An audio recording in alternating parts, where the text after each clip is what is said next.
17 से 20 जनवरी 2024 को India international science festival का आयोजन किया गया, जिसमें डॉक्टर जितेंद्र सिंह जी ने मीडिया को बताया।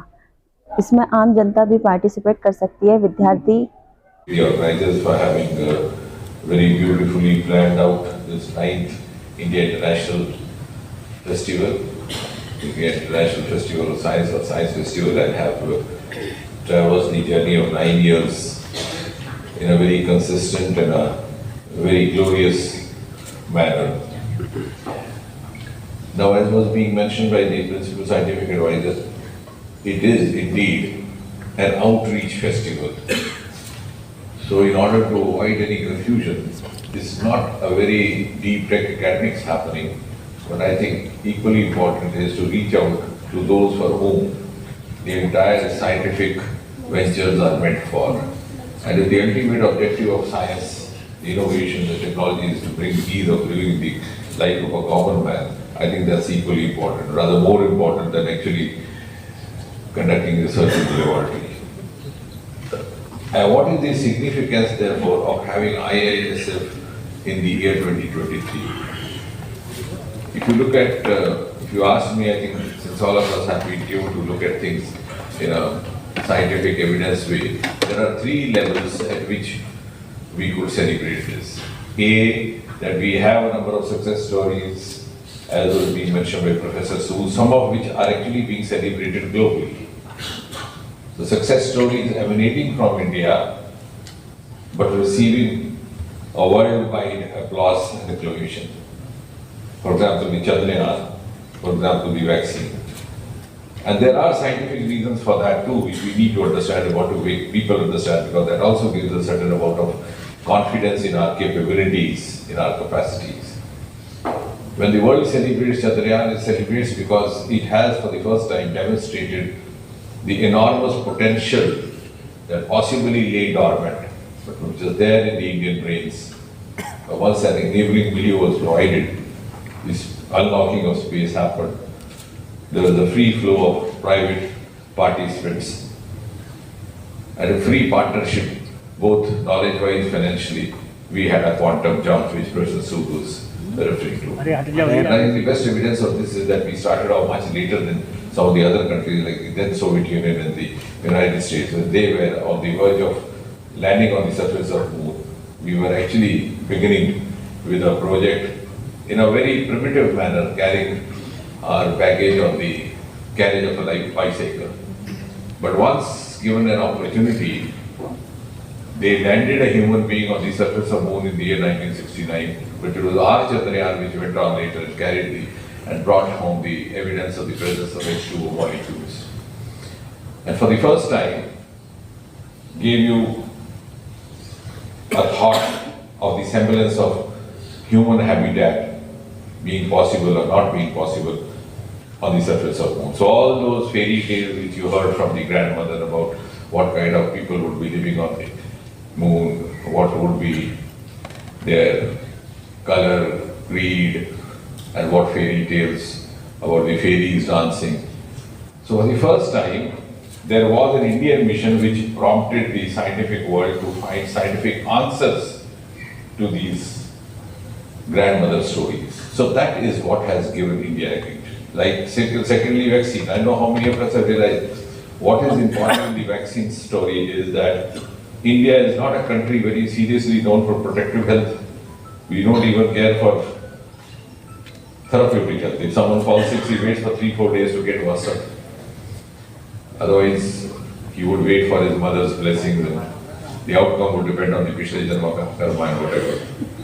So a country which was not very seriously known even for therapeutic healthcare or curative healthcare has today been recognized as a leader in protective healthcare, having come out with the first ever DNA vaccine.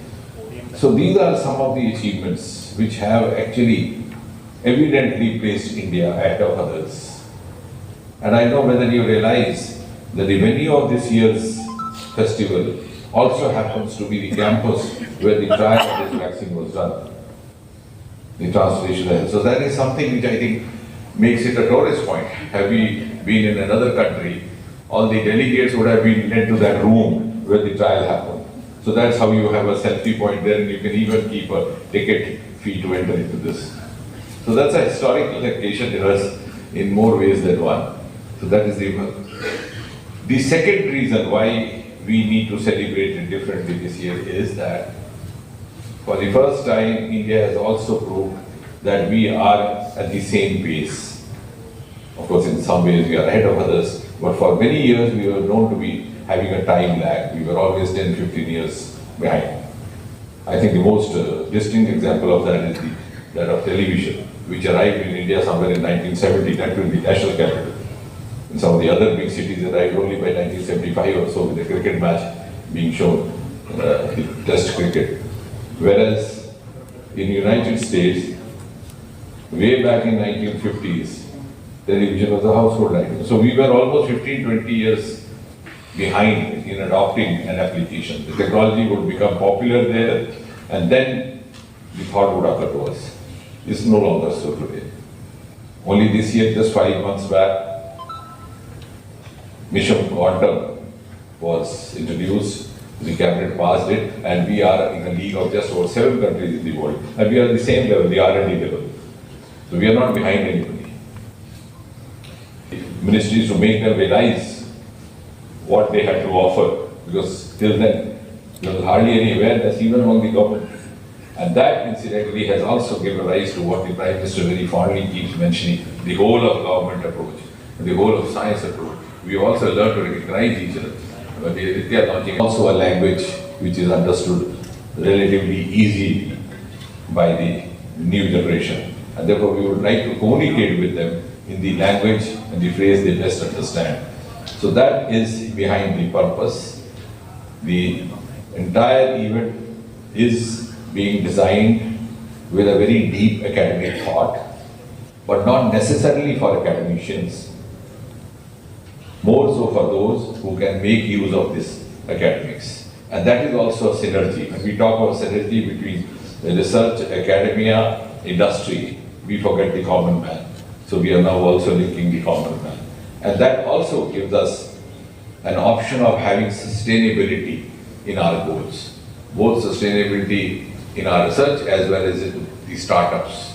Because unless you link up a startup with a lucrative source of income, you will not sustain. So all this, I'm sure, an ecosystem will be created, and this festival, the 9th one, will actually herald the way for that. And ultimately also, I think, it will prove India's, and I'm sure in the years to come, India's global supremacy that we often talk about is going to be determined by India's scientific prowess. We talk of economy, we talk of where we rate, but we seldom refer to the underlying scientific inputs which have led to that economic growth. So most of the economic growth is also going to be dependent on our scientific ability.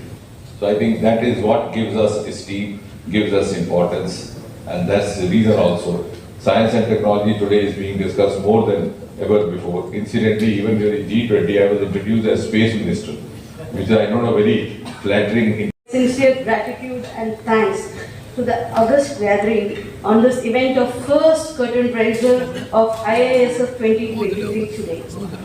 I sincerely and honestly thank our Honorable Minister Shri Jitendra Singh Ji for being our chief mentor and revered guide and constantly supporting us throughout the entire program and standing as a pillar of strength with us for conducting of this program. I would also, though they are not present, I would like to place on record the contribution of the government of Haryana so far, the Chief Minister, the Chief Secretaries and the Additional Chief Secretaries. The entire government of Haryana's mechanism has been with us all along and helping us in finalizing all the groundwork. So I would like to thank them also.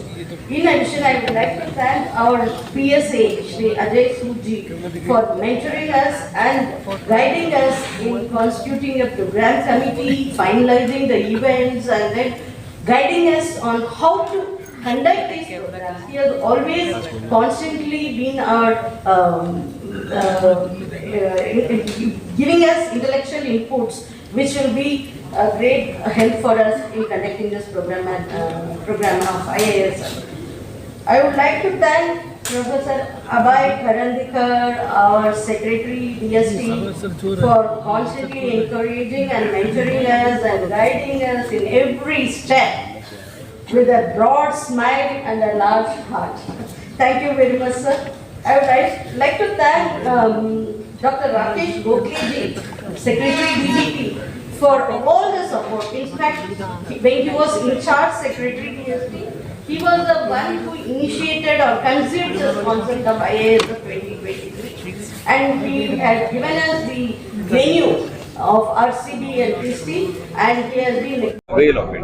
And the festival like this is a 4-day event, is in a manner an endeavor in that direction. At the same time also an occasion to motivate the young minds, the youngsters, the adolescents to take up research, innovation as a part of nation building process.